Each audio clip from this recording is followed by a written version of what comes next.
Good morning बच्चों। आज की क्लास में जो है ना हम ध्वनि के बारे में जानेंगे। ध्वनि से रिलेटेड जितने भी पॉइंट है सबको इस क्लास में कवर करेंगे। तो आपको पता होना चाहिए कि ध्वनि क्या है। बच्चों, हम जितने भी साउंड को अपने कान में से सुनते हैं, है ना, हम लोग बहुत सारे साउंड को डेली हर एक दिन हर एक पल सुनते रहते हैं। चाहे वो बस जैसे आपको अभी भी सुनाई पड़ रहा होगा कि चिड़िया जो है ना चहचहा रही है, गाड़ी का हॉर्न और भी बहुत सारे की जो साउंड हमारे कान को सुनाई पड़ती है ना, सबको हम लोग ध्वनि कहते हैं। ठीक है, तो इसको जो है ना एक्चुअली हम लोग लिखेंगे कैसे कैसे बोलेंगे, तो लिखेंगे हमारी कानों द्वारा सुने जाने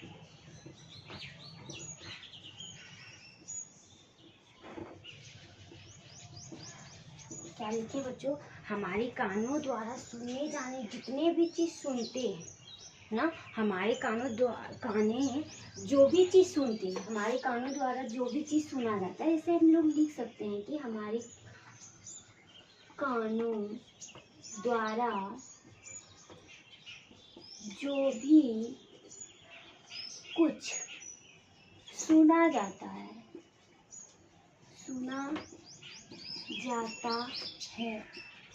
या फिर सुनते हैं, उसे ध्वनि कहते हैं। ठीक है बच्चों, हम लोग जो हमारी काने आपकी या फिर किसी की भी कान जो भी चीज़ सुन रही है, चाहे कोई बोल रहा हो, चिल्ला रहा हो, या फिर कोई म्यूजिक बज रहा हो, या कोई खड़खड़ाहट वाइब्रेशन, जो भी चीज़ हम सुन रहे हैं सबको हम लोग क्या कहेंगे बच्चों, ध्वनि कहेंगे। ठीक है, अब आती है कि ये ध्वनि जो है ना उत्पन्न कैसे होती है। तो ध्वनि को उत्पन्न करने के लिए ना बच्चों कंपन की ज़रूरत होती है। जब तक कोई वस्तु जो है ना कंपन नहीं करेगी, मतलब थरथराएगी नहीं, तब तक जो है ना हम कान में उसकी आवाज़ को सुन नहीं पाएंगे। एग्जाम्पल के तौर पे अगर आप मोबाइल ले लो, ठीक है, तो मोबाइल में जो है ना क्या क्या सेटिंग होता है, जैसे आप अपना मोबाइल को ना क्या बोलते हैं नॉर्मल में रख रहे हैं, तो अगर आपका कोई कॉल आ रहा है तो वो आवाज़ कर रहा है, रिंग बज रहा है। ठीक है, और एक आता है साइलेंट, फुल्ली साइलेंट, जिसमें कि सिर्फ लाइटिंग दिख रही है बट कोई साउंड नहीं, ना आपको वाइब्रेट होगा और ना कुछ भी, कोई साउंड नहीं, तो आपको पता नहीं चलेगा कि उसमें कॉल आ रहा है या फिर नहीं। और एक सेटिंग होती है वाइब्रेशन, है ना, वाइब्रेट मूड में जब आप करते हो ना, तो कोई कॉल आता है ना तो वाइब्रेट हो रही है, वो कंपित कर रही है, तो आपको जो है ना सुनाई दे रहा होगा। अगर उसको कोई ठोस वस्तु में रख दोगे ना, घर घर आवाज़ आएगा और आपको पता चल जाएगा कि क्या आ रही है बच्चों, कॉल आ रही है। तो यानी आप उसको वाइब्रेट मूड में रखे हो तो भी सुनाई पड़ रहा है। यानी किसी वस्तु में जो है ना आवाज़ को सुनने के लिए उस वस्तु का कंपन होना, उस वस्तु में क्या होना, कंपन होना इम्पॉर्टेंट है। ठीक है, तो यहाँ पे लिखेंगे हम लोग कि ध्वनि कंपन से उत्पन्न होती है, कंपन से उत्पन्न होती है। अब बच्चों आपके माइंड में आ रहा होगा कि ये कंपन क्या है ना, यानी वाइब्रेट। ये कंपन क्या है, जब कोई वस्तु आगे पीछे से हो रही होगी या दाएं बाएं से थरथरा रही होगी, यानी कोई वस्तु अपने स्थान से आगे पीछे होना, ऊपर नीचे होना या फिर दाएं बाएं होना, इसी को हम लोग क्या कहते हैं बच्चों, कंपन कहते हैं। तो यहाँ लिखेंगे किसी वस्तु द्वारा आगे पीछे या ऊपर नीचे होने की प्रक्रिया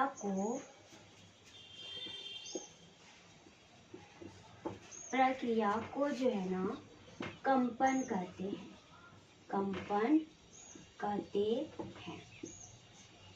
ओके बच्चों, क्या कहेंगे, कंपन कहेंगे।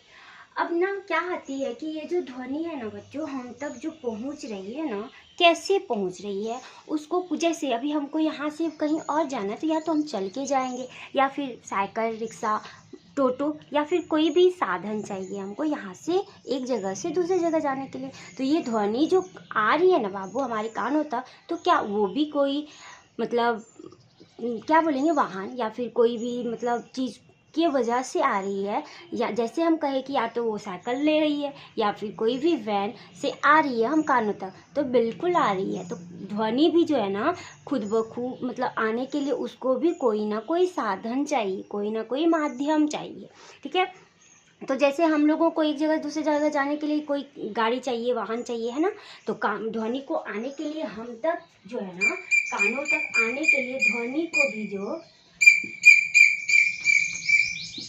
किसकी जरूरत होती है बच्चों? माध्यम की जरूरत होती है, माध्यम की आवश्यकता होती है।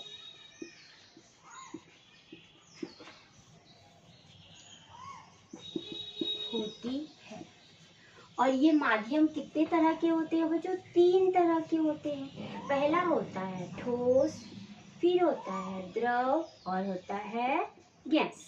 ओके, तो ये जो ध्वनि हमारे कानों तक आ रही है, तो उसके लिए जो गाड़ी का काम कर रहा है ना बच्चों, वो कौन सा गाड़ी कर रहा है? ठोस, द्रव एंड गैस।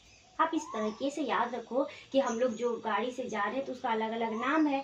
तो ध्वनि को एक जगह से दूसरी जगह जाने के लिए या कहीं से हमारे कानों तक पहुंचने के लिए उसको भी गाड़ी चाहिए। यानी अभी हम लोग गाड़ी के जगह में क्या यूज करेंगे इस टॉपिक में? माध्यम चाहिए। और उसका 3 गो गाड़ी है हम लोगों के लिए, बहुत सारा है, साइकिल है, रिक्शा है ना, हवाई जहाज है, ट्रेन है, बहुत सारी है ना, पैदल भी हम लोग चले जाते हैं। बट ये जो ध्वनि है ना, उसको जाने के लिए 3 ही माध्यम है, 3 ही गाड़ी है। एगो गाड़ी का नाम है ठोस, दूसरी का है द्रव और तीसरे का है गैस। तो ना बच्चों जैसे हम लोग को कहीं जाना होता है ना, तो हम लोग एरोप्लेन से, हवाई जहाज से बहुत जल्दी से चले जाते हैं। तो उसके बाद फिर जाते हैं तो ट्रेन और भी कुछ मतलब होते हैं जिसके वजह से हमको जाने में कम टाइम, ज़्यादा टाइम इस टाइप से लगता है।